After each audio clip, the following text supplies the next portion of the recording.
आज से ठीक 5000 साल पहले जब दुनिया के बाकी हिस्सों में इंसान पत्थरों से आग जलाना सीख रहा था और कबीलों में भटक रहा था, तब भारत की पावन धरती पर एक ऐसी आलीशान, आधुनिक और रहस्यमयी सभ्यता का जन्म हो चुका था जिसने इतिहास के दिग्गजों को भी सोचने पर मजबूर कर दिया।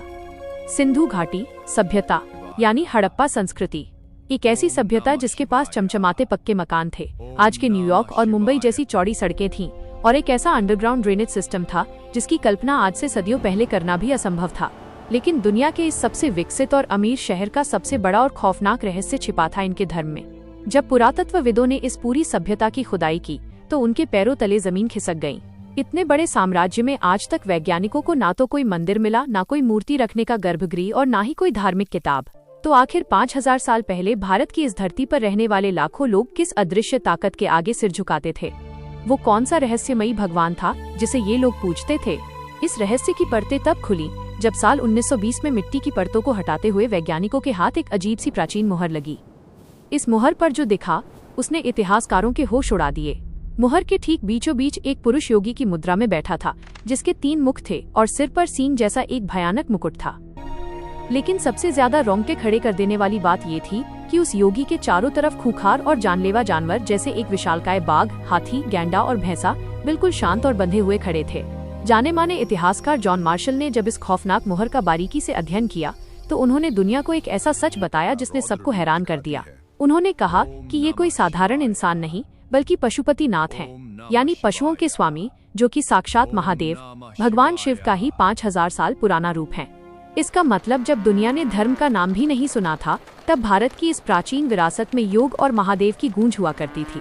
लेकिन हड़प्पा के लोगों का नाता सिर्फ पशुपति नाथ से नहीं था। उनकी आस्था इतनी रहस्यमयी थी कि वे प्रकृति की उन शक्तियों को पूजते थे जिन्हें आज का विज्ञान भी पूरी तरह नहीं समझ पाया। वे पेड़ों और पौधों में ईश्वर का वास देखते थे। वे कुबड़ वाले सांड और एक सींग वाले ऐसे अजीबोगरीब जीव की आराधना करते थे जो आज की दुनिया में मौजूद ही नहीं है। मोहनजोदड़ो के ठीक बीचों बीच बना वो विशाल स्नानागार यानी एक बहुत बड़ा रहस्यमयी पूल कोई आम नहाने की जगह नहीं था। जरा सोचिए, आधी रात के सन्नाटे में जब पूरा शहर सो रहा होता था तब जलती हुई मशालों के बीच इस बड़े तालाब के पानी में कुछ खास तांत्रिक या धार्मिक अनुष्ठान किए जाते थे। पूरे शहर के लोग यहाँ इकट्ठा होकर एक पवित्र सामूहिक स्नान करते थे, बिल्कुल वैसे ही जैसे आज हम कुंभ के मेले या छठ पूजा में आस्था की डुबकी लगाते हैं। हड़प्पा की इस रहस्यमयी खुदाई ने हमें एक और ऐसी चीज दी जो आज हर भारतीय के घर के मुख्य दरवाजे पर सौभाग्य बनकर चमकती है, स्वास्तिक का पावन चिन्ह।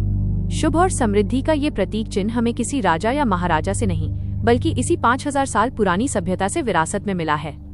ये लोग जितने आधुनिक जीने में थे उतने ही खौफनाक उनके मौत के रिवाज थे। वे पुनर्जन्म और परलोक की दुनिया पर अटूट विश्वास रखते थे। जब भी इस सभ्यता में किसी की मौत होती तो उसे दफनाते समय उसकी कब्र में कीमती गहने, तांबे के बर्तन और खाने पीने की चीजें साथ रख दी जाती थीं। उनका मानना था कि मौत के बाद जब आत्मा एक नए और अनजान सफर पर निकलेगी तो अंधेरे रास्तों में ये चीजें उसके काम आएंगी। हड़प्पा सभ्यता भले ही आज इतिहास के थपेड़ों में और वक्त की गर्द में कहीं दफन हो चुकी है, लेकिन उनकी पूजा पद्धतियाँ, वो स्वास्तिक का चिन्ह, प्रकृति के लिए वो सम्मान और योग की वो अमर संस्कृति आज भी भारत के सनातन धर्म के रूप में सीना ताने जिंदा है। ये हमारी वो गूंजती हुई विरासत है जिसे कोई आक्रांता, कोई समय कभी मिटा नहीं पाया। अगर आपको भारत के इस गौरवशाली और रहस्यमयी इतिहास की कहानी ने अंदर तक झकझोर दिया हो तो इस वीडियो को लाइक करें, अपने दोस्तों के साथ शेयर करें और हमारी प्राचीन विरासत के ऐसे ही अनसुने रहस्यों से जुड़े रहने के लिए चैनल को सब्सक्राइब करके घंटी का बटन जरूर दबाएं। हमारे चैनल विरासत को लाइक करें, सब्सक्राइब करें और अपडेट रहने के लिए घंटी का बटन दबाएं। ओम नमः शिवाय।